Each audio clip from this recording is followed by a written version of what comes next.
Thematic theater and kingly character in Henry V. All the world's a stage. All the men and women are merely players. They have their exits and their entrances, and one man in his time plays many parts. Henry V is one of the greatest Shakespeare plays the bombastic bard of Avon has ever produced. The masterful adaptations of historical plays, yet it is often overshadowed by plays like Romeo and Juliet. This presentation aims to analyze the hidden themes of character structure in the famous play Henry V in order to give more context to future readers. While there are many aspects where they delve into, character and theme are the primary ones we're going to be looking at today, especially stated in the diagram. Background on Henry V. Henry V is a historical play, and we need to understand it a little bit, the basics, in order to delve into the characters and themes. Henry V is one of the series of historical plays by William Shakespeare. And it is heavily, the character of Henry V is also heavily featured in Shakespeare's play, Henry IV, which deals with the relationship with Henry IV as king and his son, the prince, as his son. The series of historical play is Henry IV, V, VI, and Richard III. Well, not completely historically accurate, but in all aspects of the play still outlines, for the most outline of events. Got it, the play. Play has 5 acts, beginning with the prologue. Play opens with the character known as the prologue giving a speech and a narration before the play begins, and he continues to narrate as the story moves on.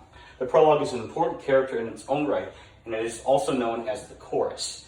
Many parts and scenes include notable instances of the French language. After all, what would medieval literature look like without the French language? And a lot of the characters are French, so they speak French. The plot opens with the king's court in London. So the prince of France, Dauphin, sends an insulting message of tennis balls mocking Henry V and his youth. This incites this, plus the land claim. Henry decides, I've had enough, I'm going to war. The scene is then interrupted by insulting messages in the courtroom. Yes, what I said. Henry's insulted, he goes to war. Henry deals with the conspiracies at home. Some of his nobles conspired with the French. So he takes part with that, departs with them, and departs his army for France. Henry lays siege to Harfleur of Flandstown and takes it in this epic scene. The war moves on to the Battle of Agincourt, the climax. Henry disguises himself to measure the opinions of his men. The English army is outnumbered. Henry confronts his nobles and gives a rousing speech, stirring his men to fight. The battle commences. This deals with Henry not knowing the news if they won the battle or not. And then Henry, as peace negotiator, is required to marry the French princess, Catherine. Henry woos and convinces Catherine to marry him in one of the last scenes. It's a really epic medieval flirting scene. It's extremely beautiful and romantic. The inciting incident, land claim. So there's a tenant assault, that's the inciting incident. So this is basically what we talked about. Siege of Harfleur, traders are killed. Semi-climax, surrender Harfleur. He disguises himself and interviews the troops. The climax, St. Crispin's Day, aftermath, so on and so forth. There are many characters in the play in a few categories. Henry V and his nobles, including the bishops. Henry's officers, including Llewellyn, who is one of the major characters we will analyze, and the soldiers. And then the French, you have the governor of Harfleur, you have the king of the French, the Dauphin, the main antagonist, and then you have the lords, the Montjoy, the French herald, who's the go-between. He is a very plot device character. He gives the audience information. You have the other characters, the chorus, of course, some of the English commoners, and ladies and soldiers, and the princess. Historical context. Love you. Henry V, though an amazing work written in history, is not completely historical, and there's lots of bias. However, the play does follow the general events of history. The concept of a true nation state was not realized in the medieval era. I'm not going to talk too deep about the historical. It is something I'm passionate about, but I want to get through the presentation. So, nation state, so this deals with the theme we're going to discuss called national identity. And then the culture was extremely similar with France and England at the time. The English nobility spoke French because they were descended from the Norman French during the invasion of William the Conqueror. The result of classic culture, Norman French, English culture. Basically, they were very French culturally as well, at least at court. The people of both France and England were both Roman Catholic, and it's a very Catholic and Christian culture. And a lot of that is presented in Shakespeare's play. And also, holy Christians that lived a holy life, their saints are kind of mentioned in the play, and like that's kind of a symbol. So the Christ conquering death and the presence of the living body in the Eucharist. And this is backed up by the Catechism, the official teaching of the Church. Political landscape, you have the French house, the House of Valois, with the king that Hugues descended down. You have the House of Plantagenet, which had land and nobility royal claims to the throne of France. And Lancaster, which Henry V is an offshoot branch of the Plantagenet dynasty. Plantagenet dynasty, I believe, began with Richard the Lionheart. Sir Richard the Lionheart, one of the most amazing names for a king. Okay, themes. 4 main themes for the play. The nature of a king contrasting the nature of a person. Kind of like Machiavellian. Okay?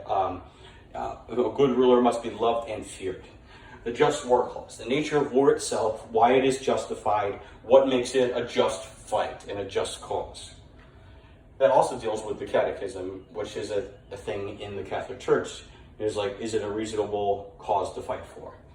The chivalry and the nature of honor. Individual identity and national identity. In this play, Welsh culture and English culture are portrayed to the T and are extremely prevalent. Okay, introduce the characters. Henry V is a complex and versatile character in the play. He is pious and very religious. He can be very ruthless, such as in the Siege of Harfleur. He is precise in planning the actions of the play with his generals and his military leaders. He's a strong, charismatic figure, especially in the example scene with Princess Catherine. He woos and flirts with her and convinces her to marry him. And the St. Crispin's Day speech, a giant rousing speech at the climax of the play, getting his men to fight for him. He is respectable, ambitious, and carries himself upright. He is caring and empathetic to his soldiers and to others. And again, you have the citations of the lines in the play.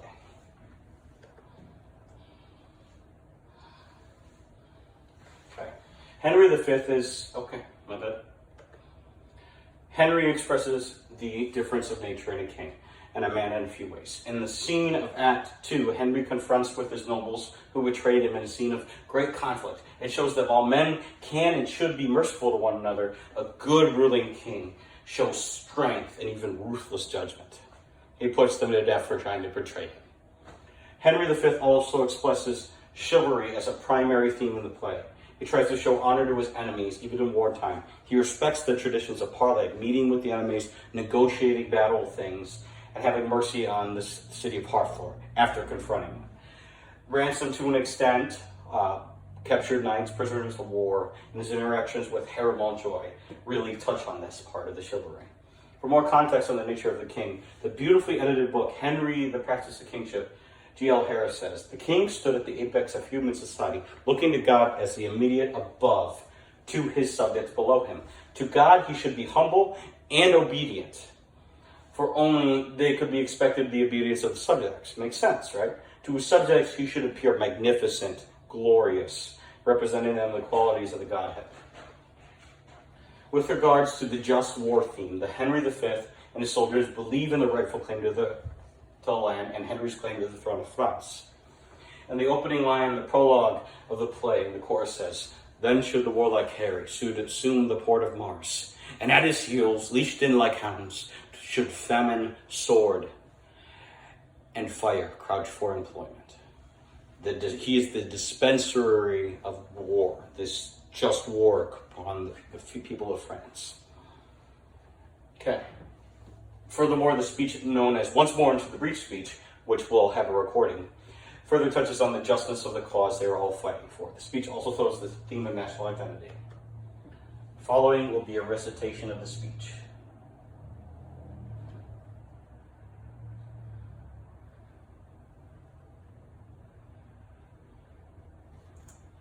To the breach, once more to the breach, dear friends, once more. Or close up the wall with the English dead. In peace their lifting soul becomes a menace, modesty, stillness, and humility.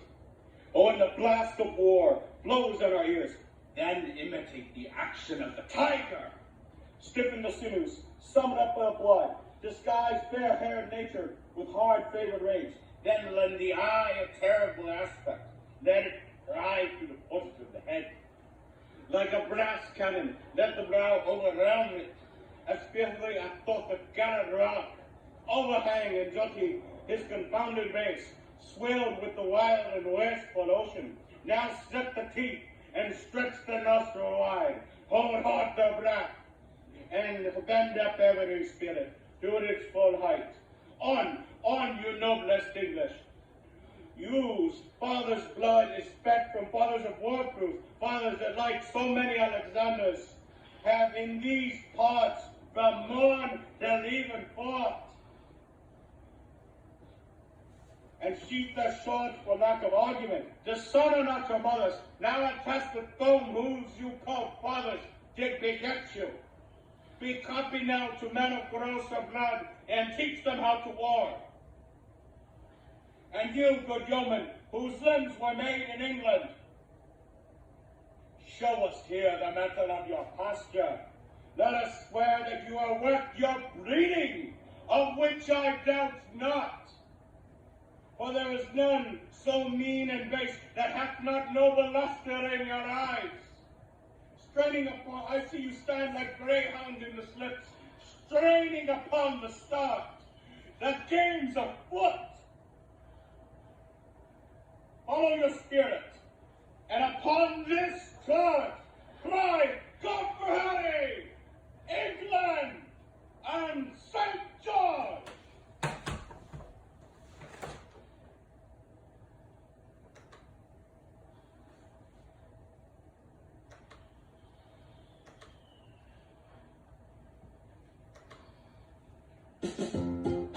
Good things come to those who work. So let's get to work. Get going.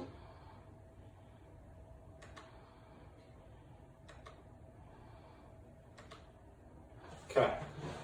So the line talks, in peace there nothing so becomes a man as modest, stillness, and humility, but when the blast of war blows in our ears, then imitate the action of the tiger. Henry calls upon the ideals of values of peacetime, and then metaphorically stating that war was brought to them, and they have the right to answer the call. Dishonor not your mothers. This rhetoric, dishonor not your mothers, now attest that them whom you called father did beget you, be copy now to men of grosser blood. Henry calls out the land whom these men are coming from, their ancestors, their people, their history, to inspire them, and asking his soldiers to not dishonor that legacy and to live up themes of national identity and family legacy. Another type of honor. The games afoot, follow your spirit, and upon this charge cry, God for Harry, England, and St. George. Lastly, regards to the theme of national identity, Henry implores his men to serve him, God, their country, and St. George, who is the patron saint of England, and the patron saint of knighthood and chivalry, one of the themes of the play. Llewellyn, my favorite character of the play. In order to deeply understand the themes of the famous play, another character shines a light through the darkness as a major, amazing character of the play. Llewellyn, as the character is known, is a Welsh captain in King Henry's army. Some of the best interactions in the play is the dialogue between Llewellyn and King Henry. This is from the movie adaptation, which I am a huge fan of. One of the best English actors plays this Welshman. Llewellyn's character's traits include many aspects. He's very patriotic about his heritage, but also in his belief in King Henry.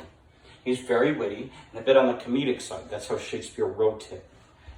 He is very concerned with the nature of honor, almost overly so in doing the right thing. A physical trait is the character is written with a distinct accent. He is also defensive. One interesting thing about is the accent. He is written in a Welsh accent, maybe slightly stereotypically. I'm not entirely sure, but Shakespeare wanted him to be a very distinct character. Llewellyn the Welshman confuses the sound of P and B so that he compares Henry V to Alexander the Pig instead of Big. This is from a study called Celtic Themes in Shakespeare. Another thing of note is the part of the play where Llewellyn is insulted for wearing a leek in his hat, which is a Welsh custom in response to an insult. He is forced feeds the leek to the man, therefore defending his honor and his heritage. The old slap the glove across the face, if you will. Example is the character in the dialogue. In Act 3 and Scene 6 of the play, Llewellyn talks with the other soldiers about the Duke of Exeter and compares and honors the man, liking him to Agamemnon, the Greek hero, and the warlord Mark Antony. This clearly shows that Llewellyn's wit and in way in which he follows chivalry and honor as the main theme of the play. He further honors Exeter to the king later in the scene. With one of the most important scenes with Llewellyn thematically is when he interacts with King Henry after the Battle of Agincourt, which will be discussed shortly. Act 4 and Scene 7 is one of the most pivotal scenes in the play. For I am Welsh, as you know, is one of the lines of the dialogue. Kill the poise of the luggage, 'tis expressly against the law of arms. 'Tis as arrant a piece of knavery, mark you, as can be offered, and your conscience now, is it not? This line occurs after the French have just massacred the English arms boys and supply carriers that were not in the regular army on the side of the battlefield. This shows how important the nature and theme of honor and chivalry is mortality and morality is very important to Llewellyn and to Henry, as we'll see next. When Henry enters the scene, he says in response directly, I was not angry since I came to France until this instant. He's extremely angry at the atrocity being committed in the aftermath of the battle. And this shows more ruthless side to King Henry's character and how he will display justice in his command. He even fiercely confronts Harold Montjoy, suspecting him to come for ransom again. Montjoy actually pleads for the dead French nobles to be buried properly. In the pivoted scene, Henry asks, I tell thee truly, Harold, I know not if the day be ours or no. And then Montjoy answers, the day is yours. Then Henry, in piousness, one of his character traits mentioned earlier, he answers honorably, praised be God and not our strength for it. This also shows the honor of Henry, how he is very chivalrous and he is giving honor to God and not his own strength. The scene then continues to the most prevalent theme of national identity, where Llewellyn describes the famous Englishmen that fought where Henry just did, some of whom he is descended from. Then Llewellyn boldly says, because Henry was known as Henry of Monmouth, he was born in Wales. He is Welsh as well as English. Llewellyn boldly says, if your majesties is remember that, the Welshmen did good service in a garden where leeks did grow, wearing leeks in their Monmouth caps, which your majesty know, to this hour is an honourable badge of service, and I do believe your majesty takes no scorn to wear the leek upon St. David's Day. I wear it for a memorable honour. As you know, for I am Welsh, you know, good countrymen. All the water in the Wye cannot wash your majesty's Welsh blood out of your body, and I can tell you, God bless it and preserve it so long as it pleases his grace, and his majesty's too. And it goes on. The scene plots out a few of the major themes. So the reference to the Welsh pride and the heritage, the first reference, and that connects the heritage with King Henry and how he should act in a different way from normal men, echoing the journals and the research done earlier. Lastly, the scene exhibits the heart of chivalry of the theme and honor through characterly giving honor to one another. So long as your majesty is an honest man. So he's praising him, but he's saying, praised be God first. He's saying, as long as you're honest, keep you honest. And then Henry says, God, keep me so. Character study, the French Harold Montjoy. Another important character in the play is the French Harold Montjoy. Montjoy plays an important role in the play, especially for the audience. As a herald of the French, he serves the plot to provide news to the different characters. He has wise, spoken, and honorable and representation of the French army and the government. And he must carry himself in an upright manner. More importantly, Henry has interactions with him that fully express the theme of honor and chivalry.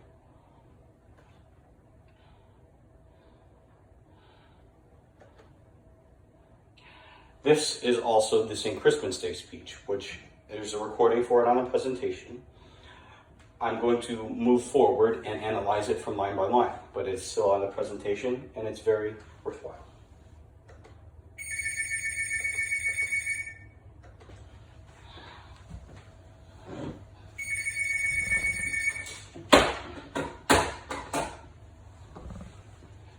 Character study. King Henry continued.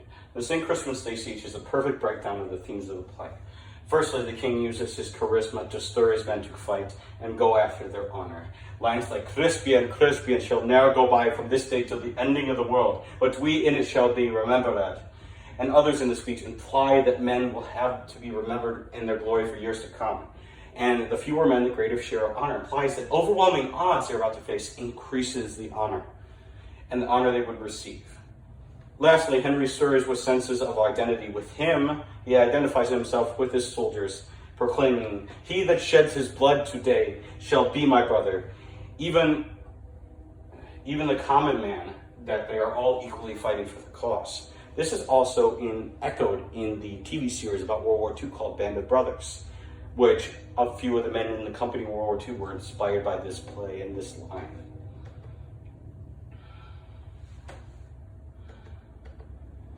Later interactions with the herald imply a sense of brotherhood between enemies and respecting others on the sides of war. The herald Montjoy seems to be a character foil for Henry, almost testing his honor and his issue, his parentage, his genealogy.